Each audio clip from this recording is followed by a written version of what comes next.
We provide you the platform to turn your dreams into reality. Give wings to your aspirations with KR Mangalam University. और अब बात छांगुर बाबा की। अवैध धर्मांतरण case के मास्टरमाइंड छांगुर बाबा और उसके नेटवर्क को लेकर यूपी एटीएस की जांच चल रही है और छांगुर बाबा और उसके सहयोगी नसरीन से पूछताछ भी हो रही है। यह सारा तिलिस्म टूट रहा है। अब धर्मांतरण के खेल और विदेशी फंडिंग के पूरे नेटवर्क को खंगाला जा रहा है। आज इसी पर हम चर्चा करेंगे, लेकिन एक रिपोर्ट हम पहले आपको दिखाते हैं। ये सबसे अहम है कि आखिर छांगुर बाबा के पीछे है कौन।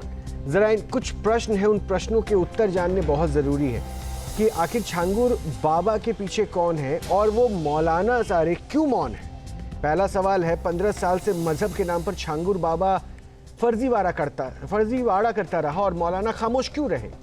दूसरा सवाल यह है कि 4000 से ज्यादा हिंदुओं का धर्मांतरण करता रहा छांगुर बाबा, मुस्लिम संगठन यहां पर खामोश रहे। तीसरा सवाल है, 1500 से ज्यादा हिंदू बेटियों का उसने ब्रेन वॉश किया, मौलानाओं ने क्यों नहीं ऐतराज जताया।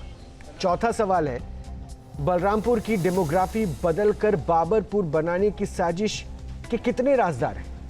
पांचवा सवाल है, मुस्लिम मुल्कों से छांगुर बाबा को फंडिंग करने वाला कौन है, समर्थक क्यों मौन है। इन तमाम प्रश्नों का अपने मेहमानों से उत्तर भी तलाशेंगे, लेकिन उससे पहले एक रिपोर्ट।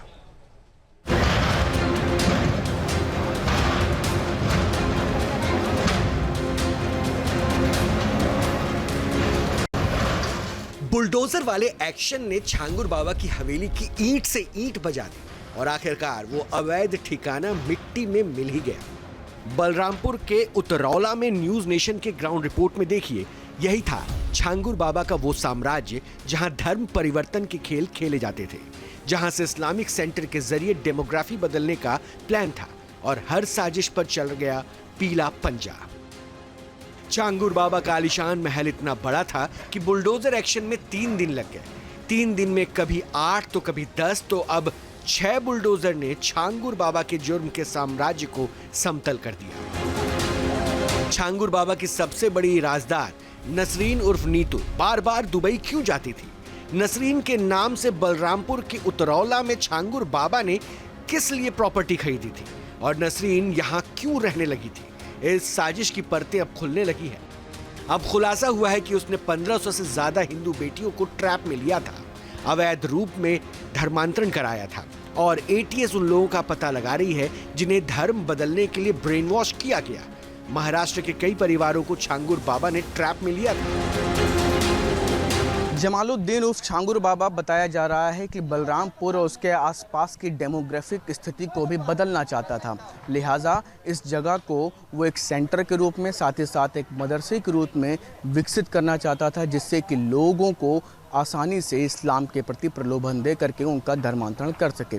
इतना ही नहीं, खास तौर से हिंदुओं के प्रति वैमनस्यता भी वो फैलाना चाहता था, जिससे कि भारत को एक मुस्लिम राष्ट्र बनाया जा सके। नीतू उर्फ नसरीन छांगुर बाबा की न सिर्फ सक्रिय सदस्य थी, बल्कि छांगुर की अवैध संपत्ति में भी हिस्सेदार बन गई थी। कुछ दिनों पहले छांगुर और नसरीन ने लखनऊ के एक होटल में कमरा बुक किया था। एक कमरे में दोनों 4 दिन तक रहे, उसके बाद दूसरे कमरे में करीब 70 दिनों तक टिके हुए थे। आरोपों के मुताबिक इस कमरे से ही दोनों अवैध धर्मांतरण का कारोबार चला रहे थे। अब छांगुर और नसरीन यूपी एटीएस के कब्जे में, जिसके बाद कई दूसरे सनसनीखेज खुलासे हो रहे हैं। नसरीन के नाम करोड़ों के लेन देन का रिकॉर्ड भी जांच एजेंसी के हाथ लगा है। नसरीन और छांगुर के नाम से 14 बैंक अकाउंट की जानकारी यूपी एटीएस को हुई है। तफ्तीश में पता चला है कि इन खातों में 100 करोड़ का लेन देन हुआ है। पैसे देश और विदेश दोनों जगहों से आए हैं। नसरीन के ही खाते में 124 दिनों के अंदर 13 करोड़ 90 लाख डिपॉजिट किए गए थे और 13 करोड़ 58 लाख की निकासी हुई थी। छांगुर के धर्मांतरण धंधे को जमाने और फैलाने में नसरीन किसी सुपर एजेंट की तरह काम कर रही थी। छांगुर और नसरीन 7 दिन की यूपी एटीएस रिमांड पर है। दोनों जांच की गिरफ्त में हैं और धर्मांतरण के इस काले धंधे में अभी और कई खुलासे होने बाकी हैं। Team news nation. जहां भक्ति है हर शब्द में, कथाओं में छुपे हैं दिव्य रहस्य और ज्योतिष देता है जीवन को दिशा। धर्म से जुड़ी हर बातों को जानने के लिए हमारे चैनल स्तुति को सब्सक्राइब करें। चैनल पर जाने के लिए इस लिंक पर क्लिक करें।